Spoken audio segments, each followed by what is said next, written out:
In one of the strangest cyber heists in history, Bangladesh almost lost $1 billion due to a printer error. Hackers had infiltrated the bank's systems and initiated a series of transactions that could have drained the accounts. On the morning of February 7, 2016, Zubair bin Huda, the director of Bangladesh Bank, stepped out of the elevator and briskly made his way to the 10th floor, heading toward the most restricted area of the building. His mind was consumed by the ongoing issue with the printer, an automated machine vital for generating transaction logs needed for secure international money transfers. This printer was directly connected to the SWIFT system, operating 24 hours a day, 7 days a week, ensuring that transaction reports were always available for review. After days of troubleshooting, the printer finally came back online, but what followed was unexpected. A backlog of transaction reports began rolling out. As Huda scanned the pages, a sinking feeling washed over him. Something was off. The New York Federal Reserve had just received instructions to drain the bank's entire account, and panic erupted among employees as they rushed to halt the transactions. Time was of the essence. It was clear they were in the midst of a crisis, and it was likely too late to prevent a catastrophic loss. In January 2015, hackers infiltrated the Bangladesh bank's network through an innocuous-looking email containing malware. Unaware of the threat, several employees opened the file, which allowed the malware to spread and gave the hackers access to the bank's systems. Over the course of the following year, the hackers meticulously mapped out the bank's operations and identified key vulnerabilities, but they still faced several significant challenges. One major problem was the bank's use of the SWIFT system, Society for Worldwide Interbank Financial Telecommunication, a global messaging network used for secure international money transfers. SWIFT is highly secure, employing advanced encryption and authentication protocols, which meant the hackers could not directly break into it. They needed to find vulnerabilities within the bank's systems connected to SWIFT instead. Another challenge involved a printer in the bank that played a crucial role in monitoring transactions. This printer was responsible for printing out real-time transaction reports, and it would quickly expose any fraudulent activity. The hackers needed to find a way to prevent the printer from revealing their unauthorized transactions. The third obstacle was that the Bangladesh bank itself did not hold large amounts of money that would make the hack worthwhile. However, it controlled significant funds stored in the U.S. Federal Reserve Bank, so the hackers needed a way to access and transfer those reserves without being detected. The hackers' decision to target Bangladesh Bank was driven largely by the vulnerabilities they observed in its cybersecurity infrastructure.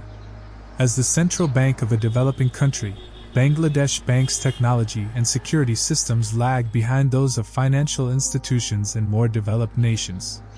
While the bank had access to billions of dollars through its account with the U.S. Federal Reserve Bank, its internal defenses were not equipped to handle sophisticated cyber attacks. By February 2016, the hackers had perfected their plan. One major obstacle was the bank's printer, which printed SWIFT transaction reports in real time, a vital line of defense as it would expose any fraudulent activity. To hide their tracks, they deployed custom malware to disable the printer, making its malfunction seem like a routine technical issue. This clever tactic allowed them to proceed with the heist undetected, as no one realized the printer's failure was part of a larger scheme to conceal their fraudulent transactions. Strategically chose the Rizal Commercial Banking Corporation, RCBC, in the Philippines for this purpose. 4 accounts were opened at a Rizal branch in Manila in May 2015, remaining inactive with only $500 in them until the hackers initiated their transfers. Additionally, the hackers established a 5th account located in Sri Lanka as a safeguard, along with backup accounts scattered across the globe.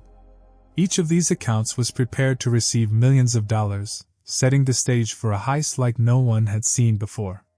On the night of Thursday, February 4, 2016, the hackers' meticulous plan was finally set in motion.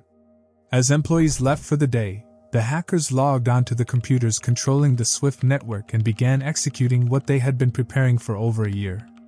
What made this plan even more brilliant was the timing. Typically, a heist is executed during weekends or off hours to minimize staff presence and oversight. However, this operation was anything but typical. It capitalized on the differences in time zones across the globe. The SWIFT terminal in Bangladesh, the U.S. Federal Reserve in New York, and the receiving banks in the Philippines were all operating in different time zones, which the hackers exploited to their advantage. In Bangladesh, the weekend begins on Thursday night, meaning that when the hackers initiated their heist, the bank would remain empty until Sunday morning.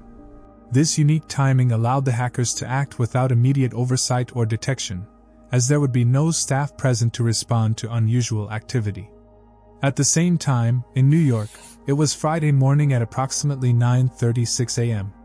As the hackers began issuing commands to transfer the money, New York had an entire workday ahead of them to process and execute these requests. This timing was crucial. While the hackers executed their commands, the Federal Reserve was operational and fully staffed, processing what appeared to be legitimate transactions originating from Bangladesh Bank.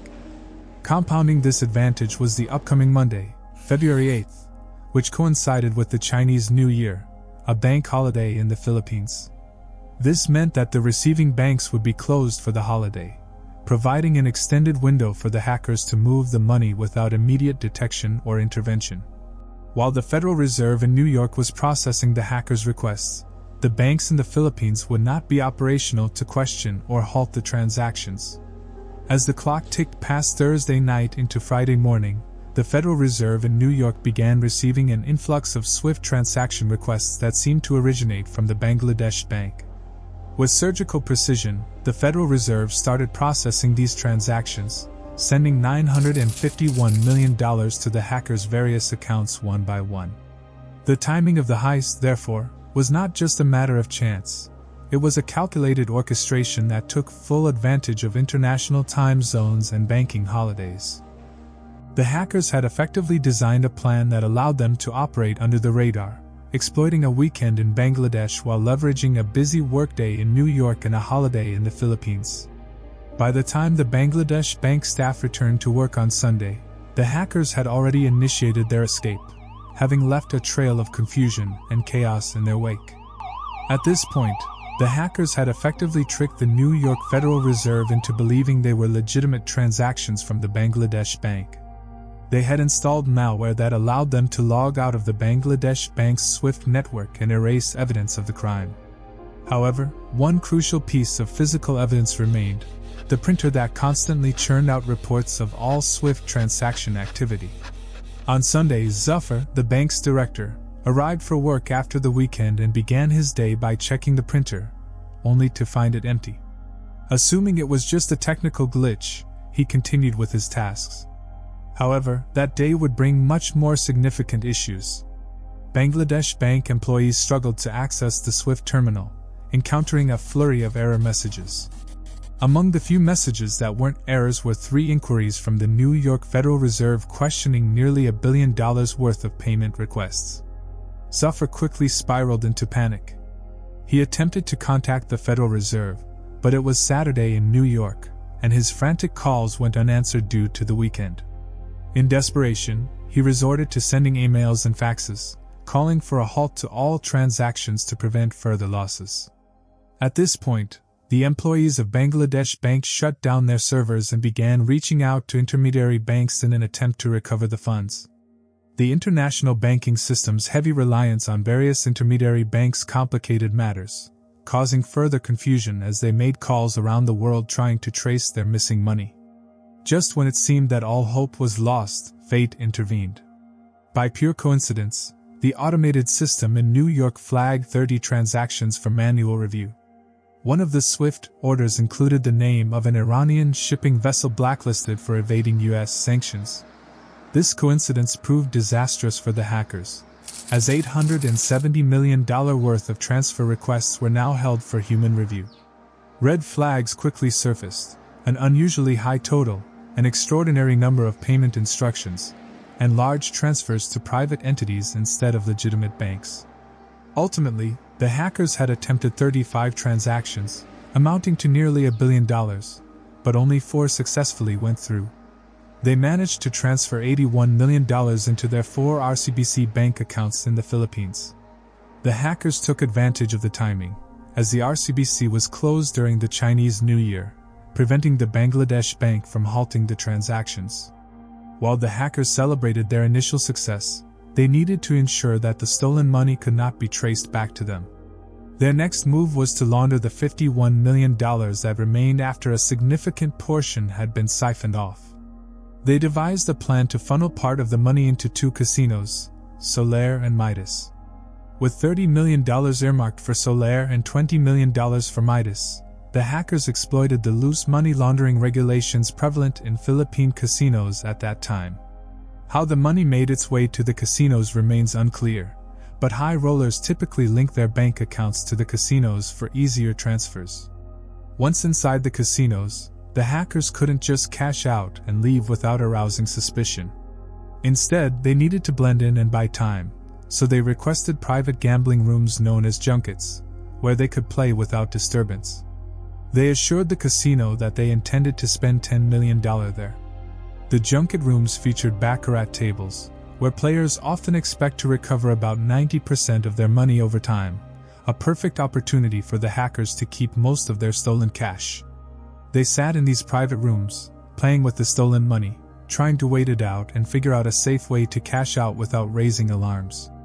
Meanwhile, the Bangladesh Bank, the New York Federal Reserve, and law enforcement agencies scrambled to track down the $81 million that had been stolen. But by then, it was too late. After executing their money laundering scheme, the hackers cashed out their chips, exited the casinos, and flew to Macau, a special administrative region of China, effectively disappearing without a trace. Ultimately, they had successfully stolen $81 million from the Bangladesh bank.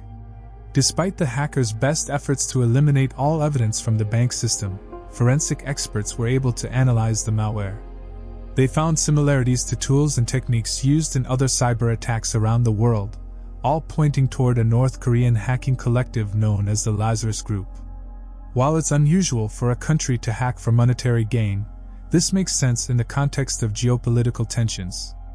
Following a series of sanctions in 2013 that restricted North Korea's access to international money due to missile tests, the regime turned to hacking as a financial lifeline. In the years that followed, the Lazarus Group attempted to steal an estimated $1.2 billion, successfully acquiring $122 million. The $81 million heist from the Bangladesh bank, however, stands as one of the largest bank robberies in history.